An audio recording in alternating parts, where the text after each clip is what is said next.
All right, so today's video is going to focus on push-ups and the biomechanics of push-ups and how that can be altered to get you to your training goals. So prime movers in a push-up, you have pec major and the triceps. So triceps, obviously back of the arm muscle, extends the elbow, and pec major, obviously front of the chest, big important muscle group. So it recruits both of those muscles between 60 and 66% on EMG. So basically, a very high level, enough to do strengthening and get those adaptations. Anterior deltoid, so front of the shoulder, is also recruited at a high enough level to stimulate strength gains.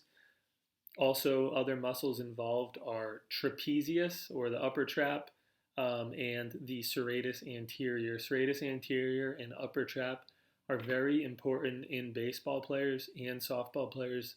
Anyone doing overhead motion, it's going to help your shoulder blade upwardly rotate and get that arm all the way overhead. So, very important.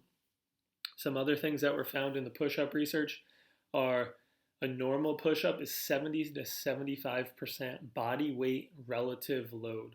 So you're basically doing a push-up in the normal position at 70 to 75% of your body weight load.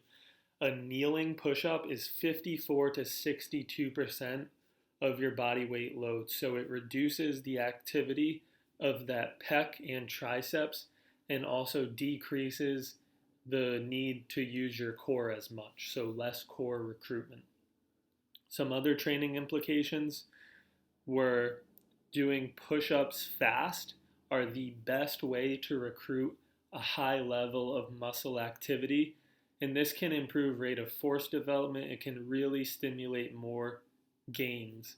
So doing a push-up fast, you have to go through the whole range though. If you're not doing the whole range push-up and you're doing it fast because you can't do it well then you're not going to get as much benefit. But if you can do a regular push-up well, good form, then doing it fast will recruit more muscle and more muscle activity.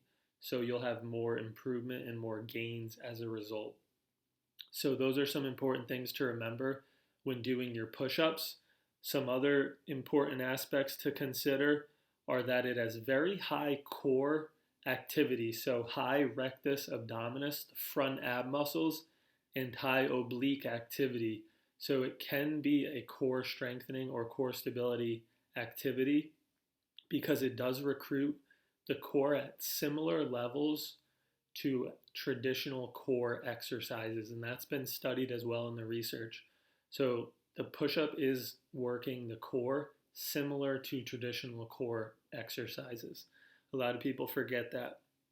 But if you can control your body weight, then you're going to have a relatively good and well-functioning core. So that's why it's important to be able to do body weight exercises like push-ups, pull-ups, squats, split squats, lunges, things like that well, because you can control your body weight and it requires the core. Some other things are elevating your feet is another very good way to increase shoulder muscle activation. So if your feet are above your hands, think of elevating your feet on an object. That's also a good way to increase muscle strength more than a regular push-up when regular push-ups are too easy. What was also found was that using push-ups with your feet elevated on a stable surface versus an unstable surface like a Bosu ball or medicine ball, it actually did not affect muscle activity very much. So the benefit of doing it on a unstable surface does not outweigh the risks. So unstable versus stable surface, just pick a flat object to put your feet on to be above your hands to get those benefits. Push-up is a great exercise because you use the anterior muscles of your shoulder and your pec and your triceps a lot in softball and baseball and throwing especially. Even in hitting, there's high levels of pec activity. So it's a very good movement to master and to work on at home during the quarantine.